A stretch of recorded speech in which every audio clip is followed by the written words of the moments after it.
ఓం సాయిరామ్. బాబా భక్తులందరికీ కూడా నమస్కారం అండి. అందరూ కూడా సుఖంగా సంతోషంగా ఎప్పుడూ కూడా ఆనందంగా ఉండాలి అని చెప్పి ఆ బాబాగారి తరపున నేను కూడా మనస్ఫూర్తిగా కోరుకుంటున్నాను. ఈరోజు బాబాగారు అందించే సందేశం ఏంటి అంటే కనుక, తల్లి, ఎందుకు ఇలా పిచ్చిదానిలా చేస్తున్నావు? ఏమైంది నీకు? ఈ రహస్యాన్ని చెప్తాను, జాగ్రత్తగా విను.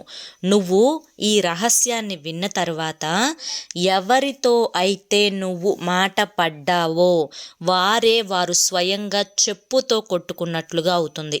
వినే ముందు చాలామంది కూడా చెప్పుకోలేనటువంటి సమస్యలతోటి సతమతమైపోతూ వాటిని ఎలా తీర్చుకోవాలో తెలియక ఇబ్బంది పడిపోతూ ఉంటున్నారు.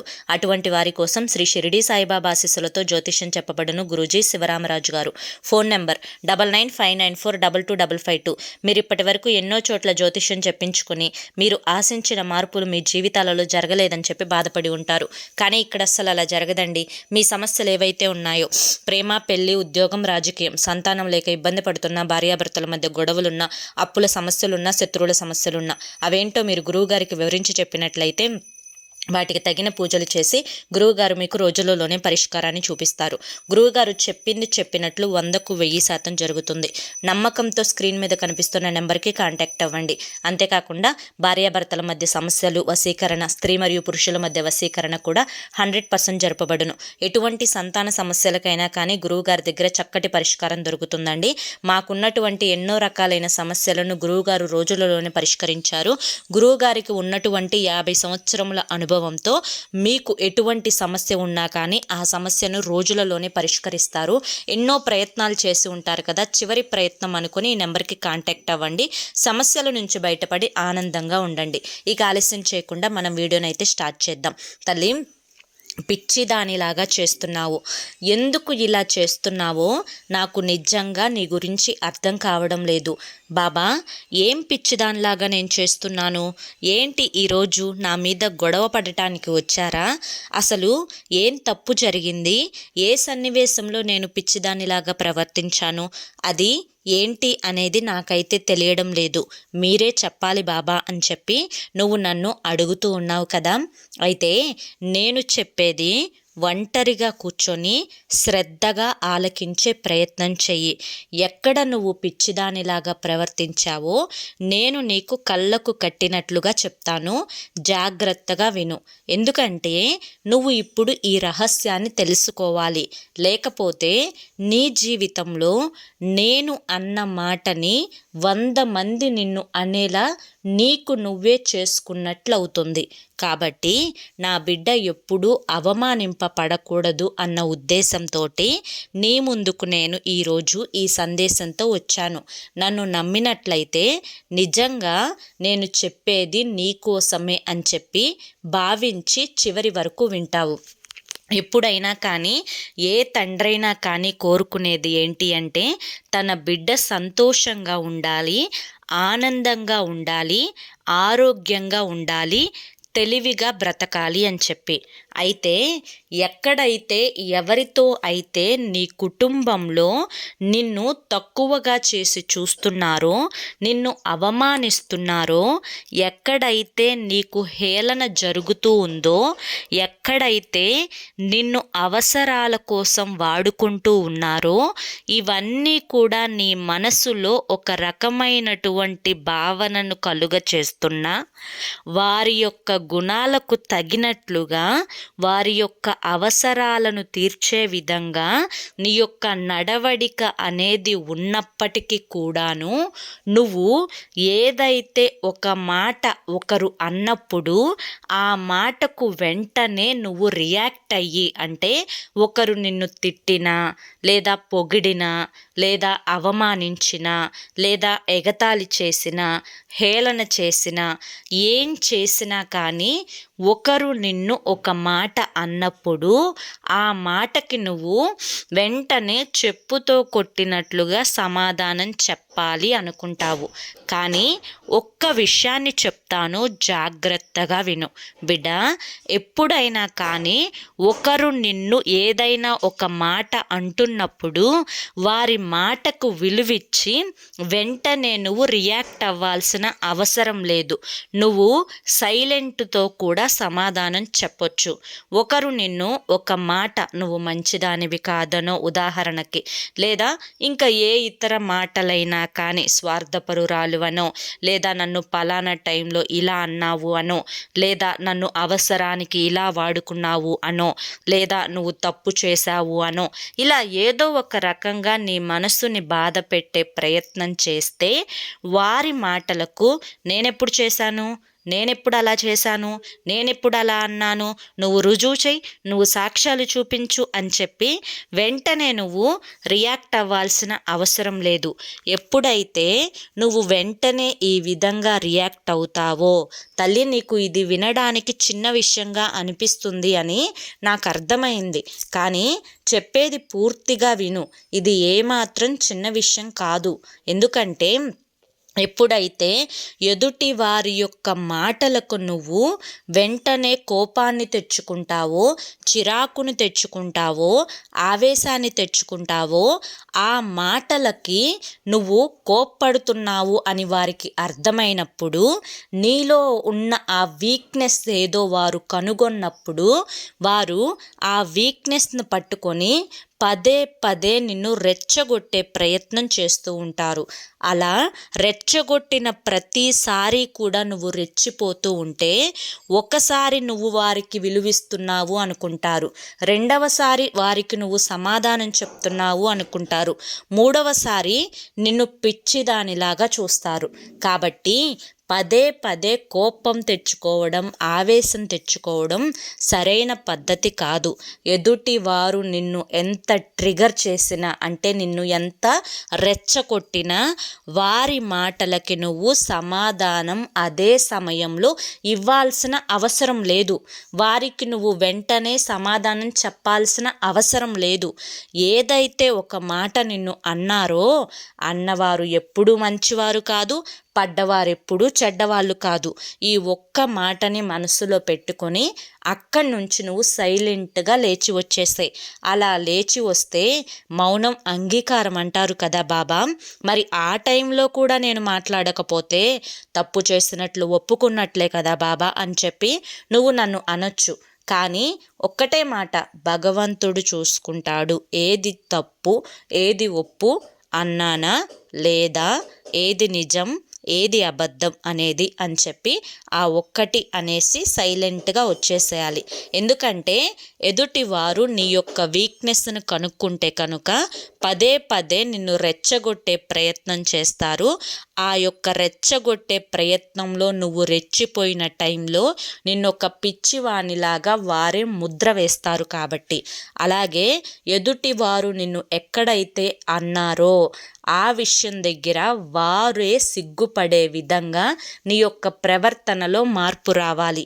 నేను ఇతన్నా అంది, లేదా నేను ఈ అమ్మాయినా అంది అని చెప్పి వారికి వారే సిగ్గుపడే విధంగా నీ యొక్క నడవడిక అనేది ఉండాలి. ఇలా ఈ యొక్క రహస్యాలు తెలుసుకుంటే చెప్పుతో కొట్టి, అంటే నువ్వు చెప్పుతో కొట్టకుండానే వారికి చెప్పుతో కొట్టినట్లుగా సమాధానం ఇచ్చినట్లవుతుంది. బిడ్డ, నువ్వు సైలెంట్గా ఉన్నంత మాత్రాన నువ్వు చేతగాని దానివి కాదు, లేదా తెలివి తక్కువ దానివి కాదు. ఎక్కడ ఎప్పుడు ఏ మాట ఎలా వాడాలో నువ్వు పూర్తిగా తెలుసుకున్న దానివి అవుతావు. ఎప్పుడైనా ఒక విషయం గుర్తుంచుకో తల్లి, ఒకరు నీకు అపకారం చేస్తారు, ఒకరికి నీ మీద ప్రేమ లేదు, ఒకరికి నీ మీద ఎటువంటి శ్రద్ధ లేదు, ఒకరు అసలు నిన్ను పూర్తిగా బయటి వారిలాగానే చూస్తున్నారు. కానీ నువ్వు వారి మీద ఎన్నో హోప్స్, అంటే ఎన్నో ఆశలు పెట్టుకున్నావు. నన్ను నా వారులాగా చూసుకుంటారు, నన్ను ప్రేమగా చూసుకుంటారు, నన్ను మంచిగా చూసుకుంటారు, నన్ను బాధ్యతగా చూసుకుంటారు అని చెప్పి. కానీ నువ్వు ఆశించినటువంటి ఫలితం అటు నుంచి ఏ చిన్న ఇది కూడా రావడం లేదు.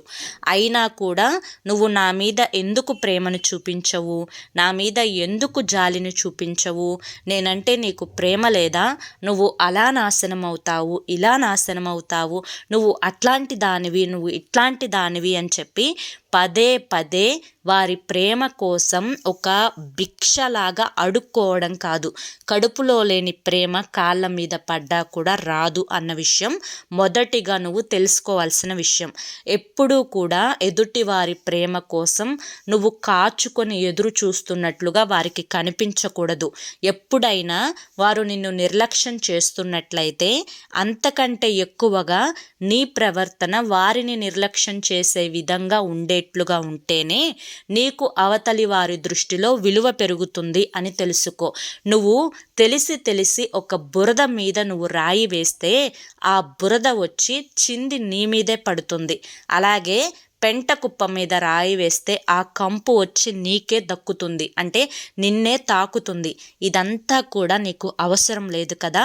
ఎదుటివారు బురద అని తెలిసినప్పుడు నువ్వు వెళ్ళి ఆ బురదని ముట్టుకుంటే నీ చేతులే బురదైపోతాయి కదా. కాబట్టి ఎవరు ఎటువంటి వారో తెలిసినప్పుడు వారితో అనవసరంగా వాదనకి దిగడం సరైనది కాదు. పదే పదే వాదించడం, పదే పదే రెచ్చగొట్టుకోవడం, పదే ఒకరి ప్రేమ కోసం ఒకరు అడుక్కోవడం, నాకు విలువ ఇవ్వు, నాకు మర్యాద ఇవ్వు అని చెప్పి అడగడం, నా మీద శ్రద్ధ చూపించు, నీకున్నది నాకివ్వు అని చెప్పి అడగటం. అలాగే ఇవన్నీ ఎప్పుడైతే నువ్వు చేయడం మానేస్తావో అప్పుడే నువ్వు నిజమైన తెలివైన దానివి. ఇప్పుడు అర్థమవుతుందా నేనేం చెప్తున్నాను అని చెప్పి? నువ్వు ఎవరి విషయంలోనైనా కానివ్వు తల్లి. ఉదాహరణకి భర్త విషయంలో భార్య అయినా కానివ్వు, భార్య విషయంలో భర్త అయినా కానివ్వు.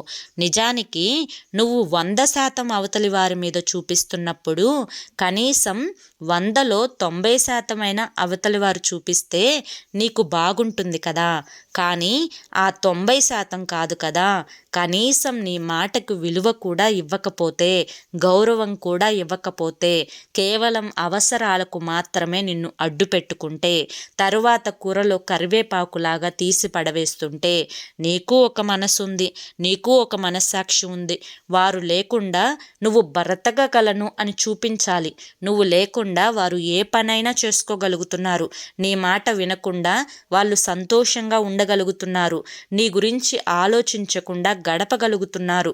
నీ యొక్క మాటలకి కానీ, ప్రవర్తనకి కానీ, నీ యొక్క ఎమోషన్స్కి కానీ, నీ యొక్క మానసిక స్థితికి కానీ, నువ్వు చెప్పే విలువైన మాటలకి కానీ దేనికి కూడా వాళ్ళు స్పందించడం లేదు. అటువంటప్పుడు వారి స్పందన కోసం జీవితాంతం ఎదురు చూస్తూ గడుపుతావా? ఇక నీకంటూ జీవితం లేదా? వారే నీ జీవితమా? వారిని మార్చే యొక్క ఈ ప్రక్రియ అనేది నీకు జీవితాంతం ఉంటుందా? ఎక్కడా కూడా నువ్వు ఇంకా ఆగే ప్రసక్తే లేదా? నువ్వు తెలుసుకునే అవకాశమే లేదా? బిడ్డ, సైలెంట్గా ఉండి ఎవరు నీకు ఎంతవరకు గౌరవం ఇస్తున్నారో, ఎవరు నీతో ఏ విధంగా మాట్లాడుతున్నారో నువ్వు మొదట దాన్ని పరిశీలించు. ఆ మాటలకి తగ్గట్లుగా నువ్వు కూడా రెస్పాండ్ అవ్వు. అక్కడ సమాధానం ఇస్తే సాగుతుందా లేదా, నీ సమాధానానికి అక్కడ విలువ ఉందా లేదా సైలెంట్గా ఉంటేనే నడుస్తుందా, ఏది ఏమైనా కూడా అక్కడ నీ యొక్క ఆ ప్రక్రియ అంటే ప్రతిచర్య, వాళ్ళ చర్యకు నీ యొక్క ప్రతిచర్య ఏదైతే ఉంటుందో ఆ ప్రతిచర్య అనేది చెప్పుతో కొట్టినట్లుగా ఉండాలి. అదే నేను చెప్తున్న పాయింట్ ఇక్కడ. ఎందుకంటే ఇక్కడ నువ్వు పదే అడగడం వల్ల, అడుక్కోవడం వల్ల, లేదా కాళ్ళ మీద పడడం వల్ల, లేదా వారి యొక్క పరిచయాలు పెంచుకోవడం కోసము పదే ఫోన్ కాల్స్ చేయడం ద్వారా, పదే మెసేజ్లు పెట్టుకోవడం ద్వారా, పదే నాకు ఫోన్ చెయ్యి అని అడగడం వల్ల, లేదా నాతో ఎక్కువ సమయాన్ని గడుపు అని చెప్పి అడగటం వల్ల ఏది కూడా నీకు దక్కదు. నువ్వు అనుకున్నట్లు వారు ఏది కూడా చెయ్యరు. నీకు తగినట్లుగా, నీకు నచ్చినట్లుగా చేసేవారైతే మొదటి నుంచి కూడా వారు నీకు తగ్గట్లుగానే ప్రవర్తిస్తారు. ఇక్కడ అదేది కూడా జరగడం లేదు అంటే ఇక్కడ నువ్వు మారాలి, వారు కాదు. నీలో మార్పు రావాలి, వారిలో కాదు. వారిలో మార్పు వస్తే నువ్వు ఎక్కడ సంతోషపడిపోతావేమో అని వారు భయపడుతున్నప్పుడు, వారు నీకు సహాయపడితే ఎక్కడ నీకు విలువ పెరుగుతుందో అని చెప్పి ఆలోచిస్తున్నప్పుడు, వారికి విలువ పెరిగే దగ్గర నువ్వు దూరంగా ఉండు. వారికి సమాధానం వెతికేటప్పుడు నీ విలువైన తెలివిగల ఆలోచనలు ఏవి కూడా వారితో పంచుకోకు. నీకంటూ ఒక మానసిక స్థితి ఉంది, నీకంటూ కొంత ఆలోచన ఉంది, నీకంటూ కొన్ని తెలివితేటలున్నాయి. ఇది నీ జీవితం, ఇది నీ సమయం, నీ కోసం వాడుకో, నీ కోసం ఆలోచించు, నీకు విలువ పెంచుకునే విధంగా పనులు చేసుకో. అలాగే కానీ ఎదుటి వారి చేతిలో కీలుబొమ్మవి అవ్వొద్దు. ఎదుటి వారు రమ్మన్నప్పుడు వెళ్ళడం, పొమ్మన్నప్పుడు వెళ్ళిపోవడం, ఎదుటి వారికి తగ్గట్లుగా, వారి యొక్క ఆలోచనలకు తగ్గట్లుగా ముందుగానే వారి యొక్క అవసరాలు తీర్చేయడం, ఇలా పిచ్చిదానిలాగా ఎప్పుడు కూడా ప్రవర్తించవద్దు. ఇది ఎంత ఇంట్లో వారైనా కానీ, ఎంత నీ సొంత వాళ్ళైనా కానీ, ఎంత నీ జీవిత భాగస్వామి అయినా కానీ, ఎంత నీ యొక్క రక్త సంబంధమైనా కానీ, ఎంత నీ యొక్క దూరపు బంధువులైనా కానీ, ఇదే ప్రక్రియ, ఇది అనేది ఖచ్చితంగా ప్రతి ఒక్కరి విషయంలో వర్తిస్తుంది. ఎందుకంటే ఇక్కడ నువ్వు మనిషివి, బొమ్మవి కాదు. అలాగే మరొక చిన్న విషయం, ఏది కూడా నిన్ను బాధ పెట్టే విషయాలు, నిన్ను నొప్పించే విషయాలు, నిన్ను అవమానం చేసిన విషయాలు ఏది కూడా నువ్వు జ్ఞాపకం ఉంచుకోవాల్సిన అవసరం లేదు. ఈ విధంగా నువ్వు జ్ఞాపకం ఉంచుకోవడం అనేది నీకు ఒక శాపంగా మారుతుంది, గుర్తుంచుకో. ఎక్కడివి అక్కడ వినడం, మర్చిపోవడం. నువ్వు మర్చిపోయి నీ జీవితంలో ప్రశాంతంగా గడపాలి. జ్ఞాపకం ఉంచుకోవడం అంత శాపం అనేది మరొకటి ఉండదు, మర్చిపోవడం అన్నంత అదృష్టం అనేది మరొకటి ఉండదు. కాబట్టి శాపాన్ని కోరుకుంటావో అదృష్టాన్ని కోరుకుంటావో అది కేవలం నీ యొక్క ఆలోచన విధానం మీద ఆధారపడి ఉంటుంది. ప్రతి దానికి వాళ్ళు నన్ను అప్పుడు ఇలా అన్నారు, ఇప్పుడు ఇలా అన్నారు, అప్పుడు ఆ టైంలో నన్ను ఇలా అవమానించారు, ఆ టైంలో నన్ను ఇలా ఇది చేశారు అని చెప్పి నువ్వు ప్రతీది కూడా జ్ఞాపకం ఉంచుకొని తవ్వుకుంటే నీ మనస్సులో బాధ కలిగితే, ఆ బాధ కలిగినప్పుడు నీకు చెడు హార్మోన్స్ అనేవి విడుదలైతే నీ యొక్క శరీరం అనేది ఆ యొక్క నెగిటివిటీ అనేది నింపుకుంటే ఎవరికి నష్టం? నీకు నష్టమా, నిన్ను బాధ పెట్టిన వారికి నష్టమా? కాబట్టి నిన్ను నువ్వు నష్టపరుచుకునే పని పిచ్చిదానిలాగా చేసుకోకు. ఎక్కడివి అక్కడ మర్చిపో. మంచి విషయాలైనా చెడ్డ విషయాలైనా ఏవైనా కూడా నువ్వు ఏవి కూడా గుర్తుంచుకోవాల్సిన అవసరం లేదు. నీకు అంత మేధాశక్తి అవసరం లేదు. ఇప్పుడు ఈ క్షణంలో ఏదైతే జరుగుతుందో దాని గురించి మాత్రమే ఆలోచించు. ఇంకొక పిచ్చి విషయం ఏంటో చెప్పమంటావా తల్లి? నువ్వు ఉదాహరణకి నేను ఒక మాట చెప్తాను. నువ్వు ఈరోజు ఒక డ్రెస్ వేసుకోనో, లేదా ఒక చీర కట్టుకోనో, లేదా ఒక షర్ట్ వేసుకోనో నువ్వు ఒక ఫంక్షన్కి వెళ్తావు. ఆ ఫంక్షన్కి వెళ్ళినప్పుడు ఇదేంటి ఇలా ఉంది అని చెప్పి ఒకరు అంటారు. అది బాలేదు అని చెప్పి వాళ్ళు అన్నారు అని చెప్పి ఇంకొకటి మార్చుకుంటావు. మళ్ళీ అది బాలేదు అని చెప్పి మరొకరు అన్నారు అని చెప్పి ఇంకొకటి మారుస్తావు. అంటే ఇక్కడ నీ యొక్క మానసిక స్థితికి, అంటే నీకు నచ్చే అది కొనుక్కున్నావు కదా, నీకు నచ్చే అది కుట్టించుకున్నావు కదా, దానికోసం నువ్వు డబ్బుని కట్టావు కదా, మరి ఒకరి కోసం నువ్వెందుకు మారుస్తున్నావు? కాబట్టి మొదట నిన్ను నువ్వు నమ్మాలి, ఎదుటి వారి మాటలని కాదు. నువ్వు మార్చుకుంటూ ఉంటే నీలో ఆ బలహీనతను కనుగొని వారు మరొకటి సలహా ఇస్తూ ఉంటారు. ఒకసారి బట్టల దగ్గర సలహా ఇచ్చిన వారు మరొకసారి నీ జీవితం దగ్గర సలహాలు ఇస్తారు. కాబట్టి ఎదుటి వారికి ఎప్పుడూ కూడా ఆ ఛాన్స్ ఇవ్వద్దు. నిన్ను నువ్వు నమ్ముకోవాలి, నీకు నచ్చినట్లు నువ్వు బ్రతకాలి. ఒకరు నీ గురించి వెనక మాట్లాడుకుంటున్నారు అంటే నువ్వు ముందున్నావని అర్థం, వారు నీ వెనకే ఉన్నారు అని చెప్పి నువ్వు కనిపెట్టాలి. కాబట్టి ఎప్పుడూ కూడా ఎదుటి వారు ఏమనుకుంటున్నారో, లేదా ఎదుటి వారికి ఇది నచ్చదేమో, లేదా నా గురించి ఏం మాట్లాడుకుంటున్నారో, ఈ ఆలోచన అనేది ఎప్పుడూ కూడా నువ్వు ఆలోచించకూడదు. అలాగే నీకు నువ్వు మంచిగా నువ్వు చేసుకుంటూ వెళ్ళిపోతే ఒకరు నిన్ను పొగడాల్సిన అవసరం కూడా లేదు. ఎప్పుడైతే నువ్వు మంచిగా అని గుర్తింపబడతావో ఆ రోజే పేరొస్తుంది. అప్పటి వరకు నువ్వు నీలాగే ఉండు, నీలాగే ప్రవర్తించు, కానీ ఎవరికి చెడు చేయవద్దు, నిన్ను నువ్వు నాశనం చేసుకోవద్దు. ఇప్పుడైనా తెలిసిందా ఎక్కడ ఏ సమయంలో నువ్వు పిచ్చిదానిలాగా ప్రవర్తిస్తున్నావో? అర్థమైంది కదా తల్లి. ఈరోజు ఇదంతా కూడా నీకు తెలియపరచడం కోసం మాత్రమే ఈ సందేశాన్ని నీ ముందుకు తీసుకొని వచ్చాను. మరి ఇది కేవలం నీ కోసం మాత్రమే చెప్పబడింది. అర్థమైంది కదా అని చెప్పి ఈరోజు బాబాగారు మనకి చాలా చక్కటి సందేశాన్ని అందించారండి. మరి ఈ సందేశంలో ఎంతో గొప్ప ఆంతర్యం ఉంది, మనం అర్థం చేసుకోవాలే కానీ. మరి ఈ సందేశం మీ అందరికీ కూడా నచ్చింది, అర్థమైంది అని చెప్పి అనుకుంటున్నాను. నచ్చింది, అర్థమైంది అని చెప్పి అనిపిస్తే ఈ వీడియోకి ఒక లైక్ ఇవ్వండి. లైక్ ఇచ్చిన వెంటనే హైప్ అని వస్తుంది, హైప్ ఇవ్వండి. కింద కామెంట్ సెక్షన్లో ఓం సాయిరామ్ అని చెప్పి టైప్ చేయండి. మొదటిసారి మన సాయి పిలుపు ఛానల్లోకి వచ్చినట్లయితే మన ఛానల్ని సబ్స్క్రైబ్ చేసుకొని సపోర్ట్ చేయండి. రేపు మరొక మంచి వీడియోతోటి మళ్ళీ కలుసుకుందాం. అంతవరకు కూడా బాబాగారి యొక్క ఆశీస్సులు మీ మీద, మీ కుటుంబ సభ్యుల మీద ఎల్లకాలం ఉండాలి అని చెప్పి మనస్ఫూర్తిగా కోరుకుంటూ సర్వేజన సుఖినో భవంతు. ధన్యవాదములండి. ఓం సాయిరామ్.